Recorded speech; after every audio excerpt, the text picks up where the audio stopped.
You know, one of the strangest things about food is people don't realize that food is regional, or it used to be. And right now, because of airplanes and freights and stuff like that, we're getting away from the regional concept of food.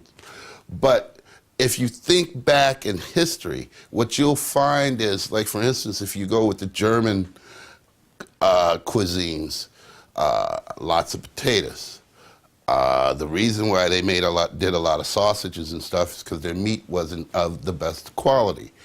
They had lots of carrots. They had very little tomatoes and stuff like that, so you didn't see a lot of that in their cuisine. The Orientals, the Asian people invented pasta, but they used rice flour, where the Italians used semolina and wheat flour. Because if you think about what was originally in the dish, what they had in their region, it makes sense, and you can just, that's your recipe right there for most things. I mean, obviously there's a little bit of variance on how they prepare food, but you always will know what the recipes consist of just by following the history. Being a personal chef, in my eyes, it opens up the opportunity to deal with the complete spectrum of food. I mean, I had a guy come into town a couple weeks ago that wanted a really, really true Hungarian goulash. And he wanted it with the spetzos, which are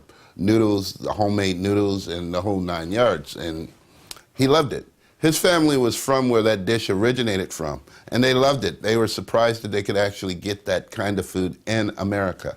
And it was fun for me because I actually had to research in order to find it. It was a pleasure, actually. What's unique about my cooking skills are, I'm one of those strange people that will utilize multi-cultures simultaneously on a plate.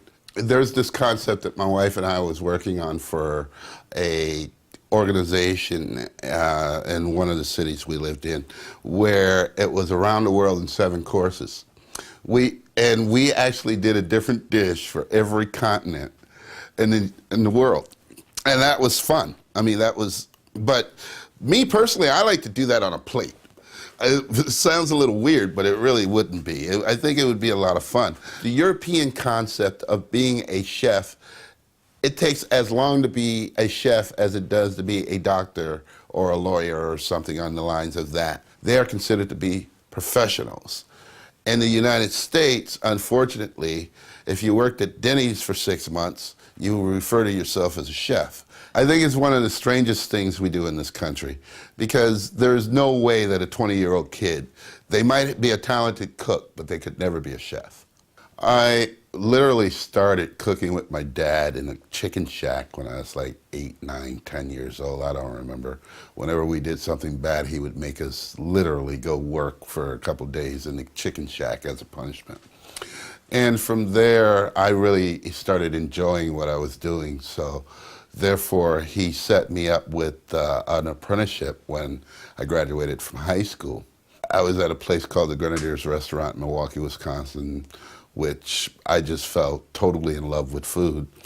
And from the apprenticeship, I actually got to do some traveling. The chef, Canute Appetz, who I truly consider to be my mentor, thought I had a lot of skills, so he decided for me it would be to my best interest to do some traveling, go around the world practically, and do small apprenticeships. And so I would do 2-month, 3-month, 4-month, up to 6-month apprenticeships in different countries. It was really kind of interesting because I would go from France to Germany to Spain to the Orient, and I actually got to spend some time in South Africa, which was probably my favorite apprenticeship that I did. One of the things that I really enjoyed about South Africa was how they utilized some interesting concepts with different types of food, such as what they would do is they would sweeten their meats because the refrigeration was so bad, and they would actually pickle their meat by utilizing sugar and stuff of that nature. And that was something that I had never even thought of doing. I mean, I've thought of doing brines and doing citrus, like for instance a ceviche or something like that. But I never thought about actually using cane sugar ground up, coating your meat, and actually hanging your meat, and then cooking it from that point. It was a very interesting concept. I really do enjoy the art form of cooking and utilizing different things in different manners, such as, like I was saying before, I like to play with food in a way that you'll never forget what you see and taste on your plate.